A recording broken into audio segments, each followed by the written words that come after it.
हरिओम। आज हम सब भगवान शिव के तीसरे ज्योतिर्लिंग महाकालेश्वर ज्योतिर्लिंग के 8वें भाव की कथा का श्रवण करेंगे। तो श्री सूत जी बोले, हे ऋषियों, अब मैं आपको महाकालेश्वर नामक ज्योतिर्लिंग के 8वें भाव के संबंध में बताता हूँ। अवंतिकापुरी में एक ब्राह्मण रहते थे। वे भगवान शिव के परम भक्त थे। वे प्रतिदिन विधि विधान से भगवान शिव की पूजा आराधना किया करते थे। तो इस प्रकार भगवान शिव के आशीर्वाद से उन्हें धन्य धान्य की कोई कमी नहीं थी। वे प्रतिदिन अग्नि होम करते और सदा ज्ञान की खोज में लगे रहते थे। तो इस प्रकार सभी प्रकार के सुखों को भोग कर अंत में उन्हें शिवलोक की प्राप्ति हुई। उन ब्राह्मण देवता के 4 पुत्र थे, जिनका नाम देवप्रिय, मेधाप्रिय, सुकृत एवं धर्मबाहु था। ये चारों भी अपने पिता के समान ही सद्गुणी थे।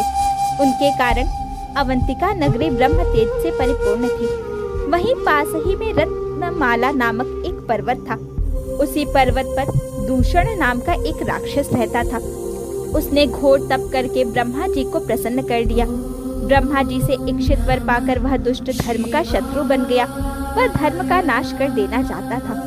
अपने अथाह बल और पराक्रम से उसने सभी देवताओं, मनुष्यों और तीनों लोकों के जीवों को अपने अधीन कर लिया। वह ब्राह्मणों एवं सदाचारियों पर आक्रमण करके उन्हें अनेकों प्रकार से दंडित करता रहता था। एक दिन दूषण नामक दैत्य अपनी सेना को साथ लेकर अवंतिकापुरी पहुंच गया। वहां उसने अपने दैत्य सैनिकों को आज्ञा दी कि जो भी ब्राह्मण मेरी आज्ञा को न माने उसे दंड दो। आज्ञा पाकर वे दैत्य अवंतिकापुरी नगरी में उपद्रव करने लगे। सारी जनता हाहाकार करने लगी। वे लोग उन ब्राह्मण कुमारों के पास आए और उन्हें सारी बातें बताई। वे ब्राह्मण कहने लगे कि इस जगत का कल्याण करने वाले और भक्तों की रक्षा करने वाले भगवान शिव हैं, अतः हमें उन्हें ही प्रसन्न करना चाहिए। यह कहकर वे चारों ब्राह्मण पुत्र अन्य ब्राह्मणों के साथ मिलकर अपने आराध्य भगवान शिव का पूजन करने लगे। उसी समय चारों महादैत्य वहां पहुंच गए और उन ब्राह्मणों को शिव जी की आराधना में देखकर वह क्रोधित होकर बोले कि इन्हें मार डालो।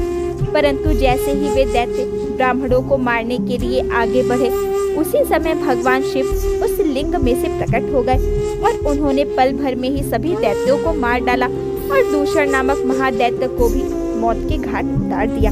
शिव जी को साक्षात सामने पाकर वे सभी ब्राह्मण भगवान शिव की स्तुति करने लगे। आकाश से देवता पुष्पों की वर्षा करने लगे। तो इस प्रकार प्रसन्न होकर के ब्राह्मणों से भगवान शिव ने वरदान मांगने को कहा। तो अपने आराध्य भगवान शिव के वचन सुनकर ब्राह्मण बोले कि हे प्रभु, यदि आप हमारी आराधना से प्रसन्न हैं, तो हम पर कृपा करके हमें अपने श्री चरणों में स्थान दें, ताकि हम जीवन मरण से छूट जाएं और आपके दर्शनों की हमारी अभिलाषा पूरी होती रहे। तब हम अपने भक्तों की इच्छा पूरी करते हुए भगवान सदाशिव उस स्थान पर ज्योतिर्मय रूप में शिवलिंग में स्थित हो गए और वह लिंग महाकालेश्वर नाम से जगत प्रसिद्ध हुआ। इसकी उपासना करने से सभी मनोरथ पूरे हो जाते हैं। ओम शांति ही शांति ही शांति ही।